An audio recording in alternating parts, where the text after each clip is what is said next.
क्या भारत इजराइल और हमास के संघर्ष को रुकवा सकता है? यदि हाँ, तो कैसे रुकवा सकता है? और यदि इजराइल और हमास का संघर्ष चलता रहा तो भारत को कितना नुकसान हो सकता है? आइए इन्हीं सब सवालों का हम जवाब ढूंढते हैं। ये मुद्दे इसलिए चर्चा में हैं क्योंकि हाल ही में ईरान के राष्ट्रपति इब्राहिम राइसी ने भारतीय प्रधानमंत्री से फ़ोन पर बातचीत करके भारत से मदद की गुहार लगाई और उन्होंने उम्मीद जताई कि भारत इजराइल और हमास के संघर्ष को रुकवा देगा। उनकी ये उम्मीद बेवजह नहीं है। भारत शुरू से ही एक शांति स्थापक देश के रूप में जाना जाता है।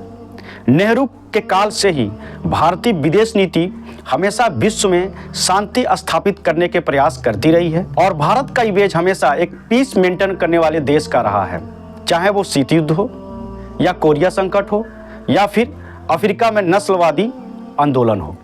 इन सभी में भारत ने शांति स्थापित करने के अथक प्रयास किए। इसलिए पूरे विश्व में भारत का जो इमेज है वह है एक शांति स्थापित करने वाला देश। तो जाहिर है ऐसे सिचुएशन में पूरे विश्व की नज़र भारत पर होगी जब कोई भी हमास और इजराइल के संघर्ष को रुकवाने में सफल नहीं हो रहा है। तो एक बार फिर पूरी दुनिया भारत की तरफ देख रही है और इसी को ध्यान में रख के ईरान के राष्ट्रपति राइसी ने भारतीय प्रधानमंत्री से गुहार लगाई। ईरानी राष्ट्रपति इब्राहिम राइसी और भारतीय प्रधानमंत्री श्री नरेंद्र मोदी के बीच जो बातचीत हुई उसका रीड आउट ईरान की तरफ से जारी किया गया। उस रीड आउट के अनुसार राष्ट्रपति राइसी ने प्रधानमंत्री मोदी से कहा कि गाजा पर हमले को रुकवाने के लिए भारत को अपनी हर क्षमता का प्रयोग करना चाहिए। इस रीड आउट के द्वारा राइसी ने पश्चिमी उपनिवेशवाद के खिलाफ भारत के संघर्ष और दुनिया में गुट-निरपेक्ष आंदोलन की स्थापना की याद को ताज़ा किया तथा कहा कि आज भारत से अपेक्षा की जाती है कि वह गाजा के उत्पीड़ित लोगों के खिलाफ जायनी अपराधों यानी इजरायली अपराधों को खत्म करने के लिए अपनी क्षमताओं का उपयोग करे। तो सबसे बड़ा सवाल ये है कि क्या भारत ईरानी राष्ट्रपति राइसी के गुहार को ध्यान में रख के इजराइल और हमास के संघर्ष को रुकवा सकता है? ऐसा क्या है भारत के पास जो इजराइल और हमास के संघर्ष को वो रुकवा सकता है? तो हम सभी जानते हैं कि हाल ही के वर्षों में भारत और इजराइल के संबंध काफ़ी मजबूत हुए हैं। दूसरी तरफ भारत का संबंध अरब देशों के साथ भी काफ़ी अच्छा है। ऐसे में भारत दोनों देशों से बातचीत करके यह संघर्ष रुकवा सकता है क्योंकि इजराइल अपने श्रमिकों के लिए काफ़ी हद तक भारत पर निर्भर होता जा रहा है क्योंकि हाल ही में इजराइल ने भारत से 1 लाख श्रमिकों की मांग की, जो काफ़ी बड़ी संख्या है, जो इजरायली अर्थव्यवस्था को गति देने का काम करेंगे। क्योंकि इजराइल की सबसे बड़ी चिंता यह है कि जब गाजा पट्टी को फिलिस्तीनी खाली कर देंगे तो वहाँ पे वर्क फोर्स की कमी हो जाएगी, जिसकी भरपाई वो भारतीय श्रमिकों से करना चाहता है। इसलिए वो भारत की बात जरूर मानेगा।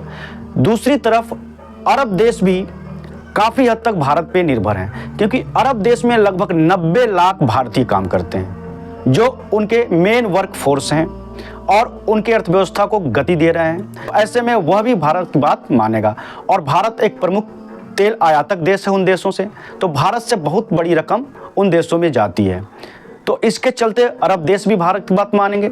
और सबसे बड़ी बात एक साइकोलॉजिकल लेवल की है कि कोई भी 2 देश लगातार युद्ध नहीं चाहते हैं या 2 ग्रुप लगातार संघर्ष नहीं चाहते हैं।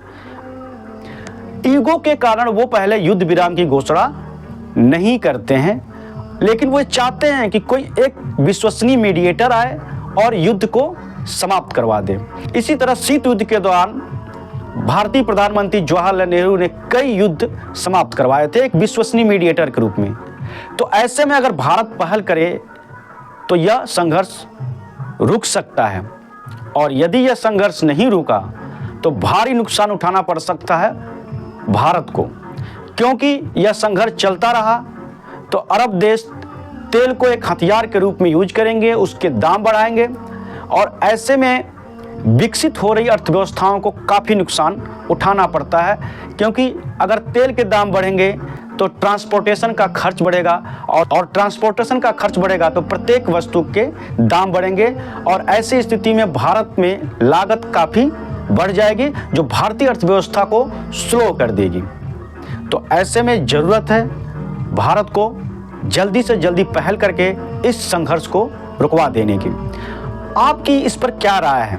आप क्या मानते हैं, क्या सोचते हैं कि इस संघर्ष को रुकवाने में भारत क्या क्या कूटनीतिक चाल चल सकता है, क्या क्या उपाय अपना सकते हैं? अगर आपके पास कोई सुझाव है तो अपना सुझाव जरूर कमेंट बॉक्स में लिखिए। मिलते हैं नेक्स्ट वीडियो में। Till then have a nice day. Thank you very much.